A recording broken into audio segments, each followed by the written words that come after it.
Joseph de la Capelle, catholique et légitimiste. Une vidéo sur... c'est assez impressionnant. Donc nous sommes le 10 septembre 2022. Donc la reine d'Angleterre est morte, est décédée le 8. Et c'est impressionnant à la télévision, tous nos journalistes.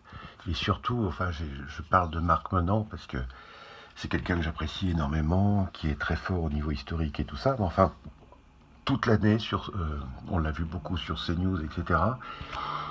Il représente un peu la fibre, un peu rat de sauce, quoi, c'est-à-dire la culture, mais quand même, la France est grande par le siècle des Lumières, l'indépendance de l'esprit par rapport à la religion, les droits de l'homme, etc.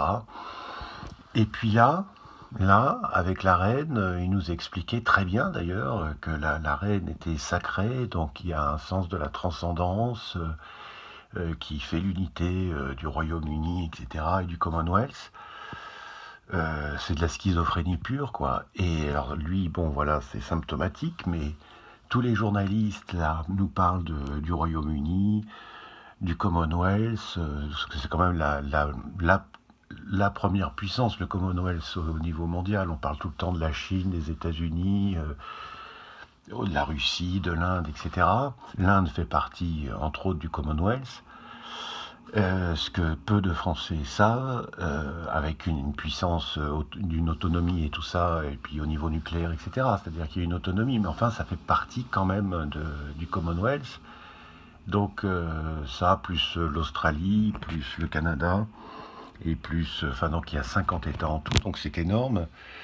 Et alors à entendre des journalistes, voilà, c'est merveilleux. Puis il y a la tradition, il y a les coups de canon, il y a les cérémonies, le premier discours de Charles III, etc.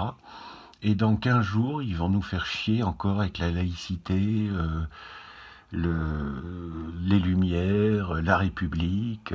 Si vous n'êtes pas républicain, c'est méchant. Marine Le Pen n'est pas républicaine. Éric Zemmour n'est pas républicain, alors qu'ils sont complètement républicains.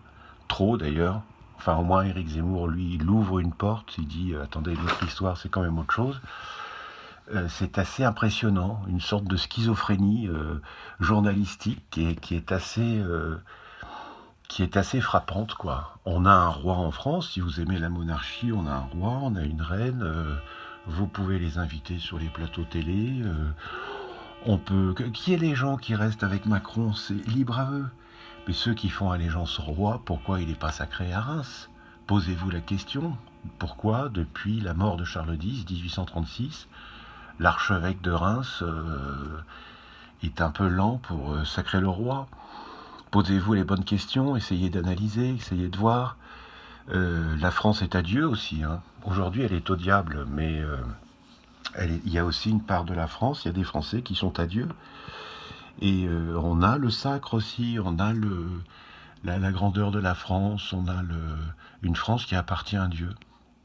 Voilà, c'était une réaction par rapport à toute cette réaction journalistique qui est assez étonnante. Notre-Dame de Boulogne, Notre-Dame de France, Notre-Dame de l'univers, Notre-Dame du Royaume-Uni, priez pour nous.